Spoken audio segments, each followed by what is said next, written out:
కేసీఆర్ని నిర్వీర్యం చేద్దాం, బీఆర్ఎస్ నిర్వీర్యం చేద్దాం అనే ప్రయత్నమా? శాసనసభాపక్ష విలీనం టార్గెట్టా? ఏం జరగబోతా ఉంది? అధికారం కోసం వస్తూ ఉన్నారు అందరు కూడా. చాలామందికి 100 కోట్లు 200 కోట్ల ల్యాండ్ డీల్స్కి సంబంధించిన ఫైల్స్ ఉన్నాయని, ఆ ఫైల్స్ చేతిలో పట్టుకోగానే అందరూ గడగడలాడుతా వచ్చేస్తున్నారని. ఇప్పుడు ఆ ఫైల్స్ అన్ని క్లియర్ అవుతాయా వీళ్ళందరికీ? Good morning all. విజయనారాయణ గారు ఇందాక వాళ్ళు మాట్లాడినరు, నేను కామ్గా కూర్చున్నాను, లెట్ దెమ్ స్పీక్ అని. సో అక్కడ మేము చేసింది ఏం లేదు. గతంలో కూడా మొన్ననే మా ముఖ్యమంత్రి గారు కూడా చెప్పిండ్రు, నేను పార్టీ ఫిరాయింపులకు ప్రోత్సహించను అలా అని చెప్పి ఎక్కువ తక్కువ వాళ్ళే చేసుకుంటే నేనేం చేయలేనని కూడా చెప్పిండ్రు. అసలు కనీసము ఎలక్షన్స్ అయిపోయి 39 సీట్లు వచ్చిన తర్వాత it's a very good number. వాళ్ళు ఎందుకు వస్తున్నారు అనేది మనకు తెలియదు. అంటే ఒకంత కడియం కావ్య చెప్పింది అది 100% అది తీసి పడేయలేం. ధరణి ఇంకొకటి అపార్ట్ ఫ్రమ్ దాట్ తను భూ కబ్జాలనే చెప్పింది. 2,30,000 ఎకరాలు సాగులో లేని భూమి మాయమైందంటే ఏందది? అసలు భూమినే మాయం చేసిండ్రంటే అన్ని లక్షల ఎకరాలు గడిచిన 10 ఏళ్ళ ఇవన్నీ కూడా ఇప్పుడు ఫోన్ ట్యాపింగ్తో పాటు రేపటి నుంచి ఇది కూడా సీక్వెల్ రన్ చేస్తున్నట్టే ఉంది పరిస్థితి. అయితే ఒకటేందో అసలు కళ్ళ ముందట ఒకలాంటి మాయ. ఆయన చెప్పింది ఏంది, ఆయన చేసింది ఏంది? ఇందాక జ్యోత్స్న గారు చెప్పినట్టు కేసీఆర్ ఆకాంక్షలు, ఉద్యమం అవన్నీ కూడా నేపథ్యం అదంతా డిఫరెంట్ ఉండే. తర్వాత మారిపోయి 10 ఏళ్ళ మరి అది పుత్రవాత్సల్యమా, పుత్రికా వాత్సల్యమా, బంధుప్రీతియా, ఏం జరిగిందో తెలియదు. మొత్తం మీరు చూస్తే అంతా కూడా అది ఫోన్ ట్యాపింగ్ చుట్టే తిరుగుతోంది ఇప్పుడు. అంటే ఎందుకు ఇంత దౌర్భాగ్య స్థితికి ఎందుకు వెళ్ళిండ్రు వాళ్ళు? అసలు ఎంత గౌరవం ఉండేది, అవునన్నా కాదన్నా ఉద్యమ నేతగా కేసీఆర్ మీద అందరూ కూడా ఆయనను ఆదరించిండ్రు కాబట్టే అధికారంలోకి వచ్చింది. తెలంగాణ ఇచ్చిన కాంగ్రెస్ పార్టీని కాదని కూడా టీఆర్ఎస్కి అలియాస్ టీఆర్ఎస్, ఇందాక దేవి ప్రసాద్ అన్న కూడా చెప్తూ ఆయనకు టీఆర్ఎస్ అనాలన్నా బీఆర్ఎస్ అనాలన్నా తెలియలేదు, రెండు వాడేసిండ్రు పదాలు. అంటే అది బీఆర్ఎస్ టీఆర్ఎస్ ఇంకా వాళ్ళు తేల్చుకోలేని స్థితిలో ఉన్నారు. అట్లా ఎప్పుడైతే అదొక కారణం. నేను అవన్నీ ఎందుకు చెప్తున్నా అంటే అదొక కారణము. తర్వాత కేసీఆర్ గారిని పక్కన పెట్టేసి ఈ పిల్లలు తీసుకోవడం, ముందుకు రావడం, పార్టీ నిర్మాణం జరగలేదు అని దేవన్న చెప్పిండ్రు.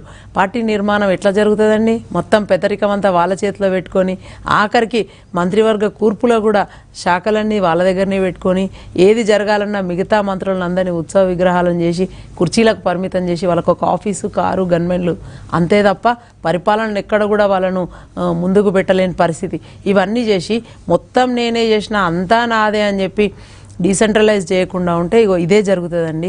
అంటే అందరూ కూడా అవకాశం కోసం వేచి చూసిండ్రేమో అని కూడా చెప్పొచ్చు. ఎప్పుడైతే కాంగ్రెస్ అధికారంలోకి వచ్చిందో అప్పటి నుంచి ఆలోచించి ఇప్పుడు వరుసగా వస్తుండొచ్చు.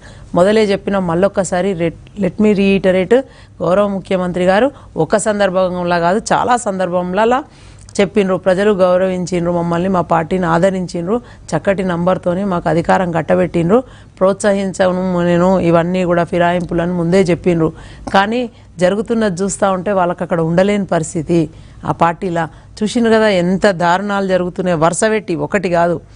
సో అప్పుడు వాళ్ళు అనుకుంటే వాళ్ళ రాజకీయ భవిష్యత్తు మీద వాళ్ళకే ఒకంత అనుమానం వచ్చి బయటికి వస్తున్న పరిస్థితి. టికెట్లు ప్రకటించిన తర్వాత మల్కాజ్గిరి కూడా షంబీపూర్ రాజు పక్కకు తప్పుకొని తర్వాత ఆయన రాగిడి లక్ష్మారెడ్డి గారు ముందరికి రావడం, కావ్య గారు ఇప్పుడు తను కూడా విరమించేసుకోవడం, ఇవన్నీ కూడా విరమించుకోవడం ఒక వ్యక్తి అయితే ఆమె లేఖ రాయడం ద్వారా వాళ్ళు కాంగ్రెస్ లో చేరబోతున్నారు. ఆమె మీకు పార్టీ క్యాండిడేట్ అవుతారా? అట్లా అని కూడా చెప్పలేము. కడియం శ్రీహరి గారు కూడా కావచ్చు, కడియం శ్రీహరి గారు కూడా కావచ్చు, లేకపోతే ఆల్రెడీ వచ్చిన దగ్గర కూడా మీరు చాలా దగ్గర చూసిండ్రు, పెద్దపల్లిలో చూసిండ్రు. తర్వాత వచ్చిన సిట్టింగ్ ఎంపీ వచ్చినా కూడా అక్కడున్న సర్వేల ఆధారంగా అవన్నీ చూసుకొని అంచెలంచెలుగా ఉంటుంది. Again it's a Congress party, national party. KCR decide చేస్తానో కేటీఆర్ డిసైడ్ చేస్తానో అయ్యేది కాదు అది. సో అట్లా మనది జాతీయ పార్టీ. ఆడ ఉన్న ఆ పరిస్థితుల ప్రకారం అక్కడ ఓటర్స్ శైలి అది చూసి సర్వేల ఆధారంగా టికెట్లు ఇస్తారు. సో చేవేళ్ళ కూడా చూసినాం, రంజిత్ రెడ్డి గారు వచ్చిన తర్వాత సునీతా మహేందర్ రెడ్డి గారు ఇటు రావడం, అంటే తను అక్కడ ఇంతకుముందు చైర్పర్సన్గా జిల్లాలో బలమైన నేతగా ఉండడం, అంటే అవన్నీ ఉంటాయి కూర్పు. ఇప్పుడు ఎంత అనుకున్నా కూడా అబ్రహం గారు వచ్చిండ్రు, మంద జగన్నాథం గారు వచ్చిండ్రు పార్టీలకు, అయినప్పటికీ కూడా పార్టీ సీనియర్ నేత మల్లు రవి గారు is going to contest from Nagar Kurnool. తర్వాత చామల కిరణ్ రెడ్డి గారు అక్కడ ఉన్నప్పటికీ మిగతా వాళ్ళందరూ వచ్చినప్పటికీ కూడా రాబోతున్న నేతలను కూడా ఉన్నారు అక్కడ. అయినా సరే పార్టీ కోసం కష్టపడ్డారైనా కాబట్టి ఆయన అట్లా ఏముండదు. ఆ వివిధ సామాజిక కూర్పులతోనే అక్కడెక్కడ ఏమైనా జరిగి ఉండొచ్చు. కానీ ఎప్పుడు కూడా పార్టీకి పనిచేసిన వాళ్ళకి అందరికి కూడా పెద్దపీట వేసిండ్రు. పార్టీ గెలుపుల దోహదపడ్డ వాళ్ళందరినీ కూడా పార్టీ గుర్తించి వివిధ హోదాలలో పెట్టిండ్రు ఇప్పటికి ఆల్రెడీ. సో ఏమైనప్పటికీ కూడా let's confine to our topic. TRS alias BRS అనుసరిస్తున్న ఆ విధానాలైన నచ్చకనో, లేకపోతే కాంగ్రెస్ పార్టీ జనాలకు చేస్తున్న మంచిని చూసో, చెప్పిన 6 గ్యారంటీలు ఏవైతే మేనిఫెస్టో అదే అయితే మేము ఎక్కడ కూడా చెప్పలేదు కదా. మేము ఎక్కడన్నా చెప్పినామా స్టేట్మెంట్లు ఎవరన్నా మా అది ఒక లాంటి అంటే ఇప్పటికైనా ఒళ్ళు దగ్గర పెట్టుకొని చక్కగా ప్రజలు ఇచ్చిన మ్యాండేట్ ని గౌరవించి మీరు ప్రతిపక్షంలో అంటే మీకు ప్రతిపక్ష హోదా ఇచ్చిండ్రు, ప్రతిపక్షంలో కూర్చొని ప్రజల ప్రజల సమస్యల మీద పోరాడమని చెప్పిండ్రు. కానీ వాళ్ళ ఇవన్నీ కూడా బయటకు వస్తాయని మేము కూడా అనుకోలేదు. ఇట్లా వరుస పెట్టి చట్టం తన పని అయితే తను చేసుకోబోతా ఉంది. చూసిండ్రు కదా, అప్పటికే మేము వార్న్ చేస్తా ఉన్నాం. ఈ రావులంతా ఏంది, ప్రణీత్ రావు, ఈ భుజంగరావు, ఈ అదేంది రాధాకిషన్ రావు, ఇవన్నీ చూస్తూ ఉన్నాం కదా. ఇవన్నీ రేవంత్ రెడ్డి గారు 3 సంవత్సరాల క్రితమే ఆ లిస్ట్ అంతా చదివింది 16 మంది. అంటే ఇంతమంది ఇట్లా పెట్టుకుంటున్నావు, ఎందుకు రిటైర్ అయినాక కూడా మన ప్రాంతం వాళ్ళకి ఎందుకు ఇంత అన్యాయం చేసినావు, వాళ్ళందరినీ ఎందుకు పెట్టుకుంటున్నావు, నీ కులపోళ్ళనా, నీ చుట్టపోళ్ళనా, లేకపోతే నీకు కొమ్ము గాయడానికి అని చెప్పి చాలాసార్లు అప్పుడే కనుక కనీసం కించిత్ ఆలోచించి అట్లా జరుపుకున్నా ఆయన ఏం కాకపోతుండే. ఇవాళ వాళ్ళందరూ తనకు థ్రెట్ అయినరు. ఆ నవీన్ రావు వీళ్ళందరూ కూడా చూసిండ్రు. నిన్న మొన్న మీరు you are very much aware of that. నాకన్నా కూడా ఇప్పుడు ప్రస్తుతం వస్తాయి అవి కూడా. శ్రవణ్ రావు వరుసపెట్టి వస్తూనే ఉన్నాయి కదా. ఓకే ఓకే రంగారెడ్డి గారు, సుదీర్ఘమైన రాజకీయ అనుభవం ఉంది మీకు. ఒక ప్రాంతీయ పార్టీ ఓడిపోయిన